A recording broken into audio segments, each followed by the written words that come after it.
Commander Eva Rostova planted the flag. The fabric, a vibrant splash of reds, whites, and blues, hung limp in the thin Martian atmosphere. A historic moment. The culmination of decades of dreaming, planning, and engineering. Humanity had finally stepped onto Mars. Her boots crunched in the fine, iron-rich regolith, a sound that no human had ever heard in person. The desolate, beautiful landscape of the Chryse Planitia stretched out before her, an endless sea of rust-colored plains under a butterscotch sky. Every rock, every dune was a geological marvel. She took a breath, the recycled air in her helmet tasting clean and sterile. It was a perfect day on Mars, but perfection is a fragile thing. Mission Specialist Kenji Tanaka was on geological survey duty, his rover kicking up a gentle plume of red dust as he navigated the rocky terrain. His task was simple: collect samples, log formations, and keep his eyes peeled for anything interesting. Mostly that meant interesting rocks, maybe some unusual ice deposits. He wasn't expecting anything else. Mars was supposed to be dead, lifeless. Then his rover's ground-penetrating radar pinged. An anomaly, not a natural one. It was too regular, too structured. Tanaka slowed the rover to a halt, his heart beginning a staccato rhythm against his ribs. He checked the readings again. A large, flat object buried just beneath the surface. It was perfectly rectangular. He grabbed his short-handled spade, his gloved hands feeling clumsy and slow. He exited the rover, the silence of Mars pressing in on him. He started to dig. The dust was loose, easy to move. Slowly, something dark emerged from the red soil. It wasn't rock. It was smooth, impossibly smooth, and black as the void between stars. A deep, non-reflective black that seemed to drink the weak sunlight. Tanaka dug faster, his breath fogging the inside of his helmet. He cleared the dust away, revealing a corner, then an edge. It was a slab, a monolith, and etched onto its surface were symbols. They were elegant, complex, and utterly alien. They glowed with a faint internal blue light when the sunlight hit them. This wasn't geology. This was a sign, a marker. Someone had left a message on Mars, and it had been waiting for a very, very long time. The object was immense. Once fully uncovered by the entire four-person crew of the Ares 7, its scale became breathtakingly clear. The slab measured 12 meters long, 4 meters wide, and was buried just a meter beneath the surface. Its composition was baffling. Instruments reported it was a carbon-based composite, harder than diamond, yet impossibly lightweight for its size. It didn't reflect any sensor scans, it just absorbed them. The placement was just as deliberate as the design. It wasn't located in some random crater or hidden deep within the Valles Marineris canyon system. It was here, in Chryse Planitia, one of the smoothest, flattest, and most logical landing zones on the entire planet. This wasn't a hidden relic to be stumbled upon by chance. It was a billboard. Whoever put it here wanted it to be found. They had anticipated our arrival. They knew we were coming. The symbols were the true mystery. They weren't pictographs. They weren't mathematical equations. It was a language, a complex flowing script of interconnected lines, circles, and sharp geometric shapes that pulsed with that soft, ethereal blue light. The crew's cameras captured every detail, transmitting high-resolution images back to Earth. The pattern was intricate, almost like a circuit board designed by an artist. It had a definite structure, a syntax, but it was completely incomprehensible. Commander Rostova ran a gloved finger over one of the glowing lines. It felt like polished glass. She felt a strange vibration, or maybe she imagined it. The object was a paradox. The slab did not radiate heat. It had no discernible power source. Yet, the symbols glowed.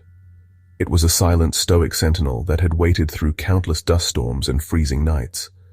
A piece of impossible technology left on a desolate world, a silent warning that screamed across the cosmos without making a sound. The call to mission control was the most important communication in human history.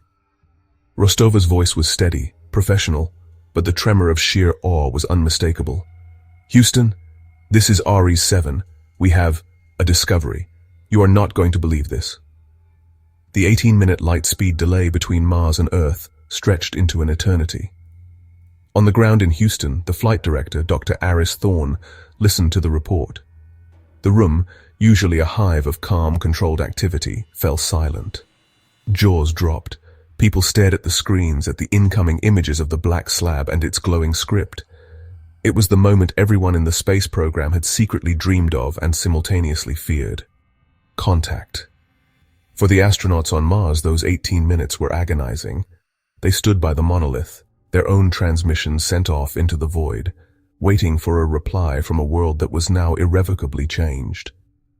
24 hours after the initial discovery, a joint global announcement was made. From Washington to Beijing, London to Moscow, world leaders and heads of space agencies stood before cameras and confirmed the unbelievable. It wasn't a hoax. It wasn't a mistake. Humanity was not alone. The world stopped. The reaction was a tidal wave of every human emotion imaginable. For a brief, shining moment, there was unity. National borders seemed to vanish. Political squabbles felt petty and insignificant. For one day, every person on the planet was simply a human, looking up at the sky with a shared sense of wonder and awe. The images of the monolith were everywhere, on every screen, on the front page of every newspaper. We were part of a story so much bigger than ourselves. But wonder quickly gave way to fear. The narrative shifted from, "We found something," to, "What does it want?" The word warning began to dominate the headlines. Panic began to set in.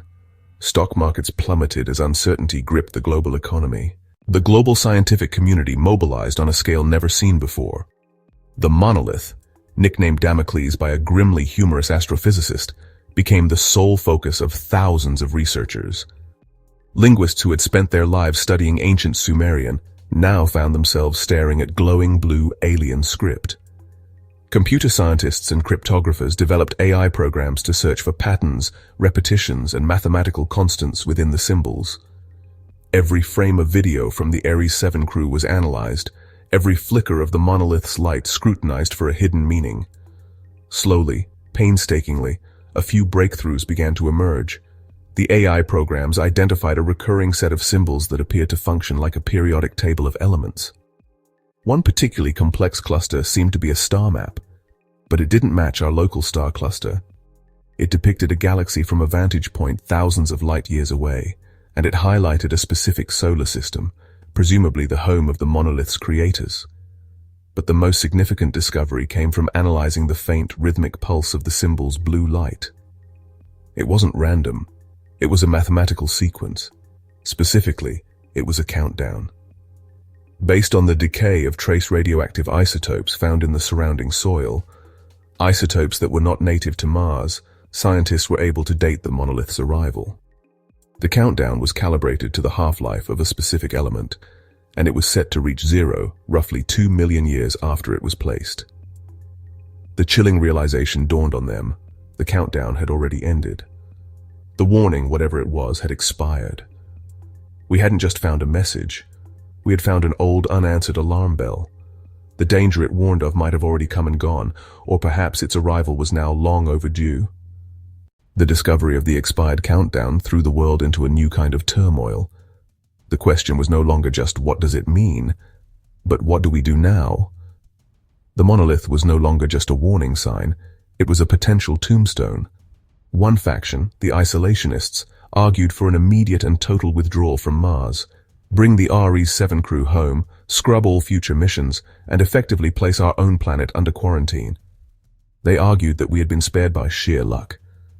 Why tempt fate by stirring the pot? Opposing them was the expansionist faction. They saw the monolith not as a stop sign, but as a challenge. Humanity had always been a species of explorers, of risk-takers. To cower on our homeworld because of a cryptic 2-million-year-old message was an act of cowardice. This discovery demanded more exploration, not less. We needed to send new, more advanced missions to Mars. We needed to drill into the planet's core, analyze the ice caps, and search for the very thing the monolith might be warning against.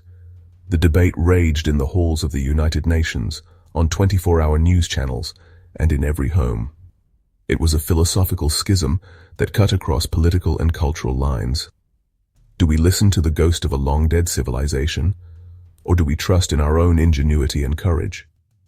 Ultimately, the decision was driven by a fundamental human trait, curiosity.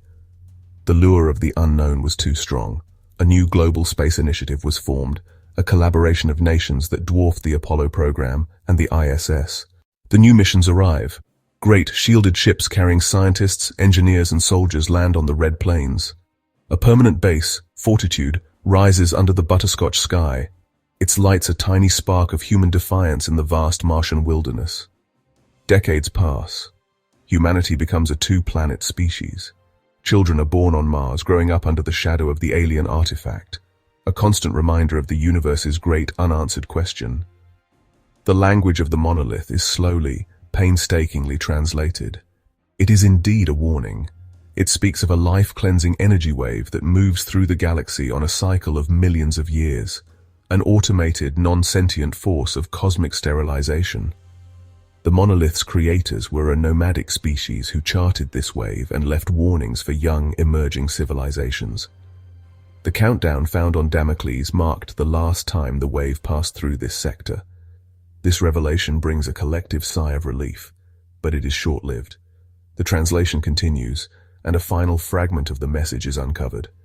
It is not about the past, but the future. The nomadic species calculated that the sterilization wave, while cyclical, is not perfectly predictable. Their model showed a small, but non-zero probability that the wave could return ahead of schedule. There was a chance, however slim, that the monolith's countdown was not a measure of when the danger passed, but merely the start of a new, uncertain waiting period. The danger wasn't gone. It had just been slumbering. Humanity is left standing at a cosmic crossroads, armed with a terrible and incomplete knowledge. We have expanded to Mars. We have uncovered a secret of the universe, and in doing so, we have learned that our existence might be subject to a ticking clock we cannot see. The monolith is no longer a warning about a specific place or a specific enemy, but a fundamental statement about the nature of life in the cosmos.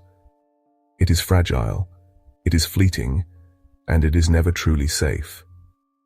We look to the stars no longer with just wonder, but with a new and lasting apprehension. And we are left with one final terrifying question. When the wave does come again, will we be ready?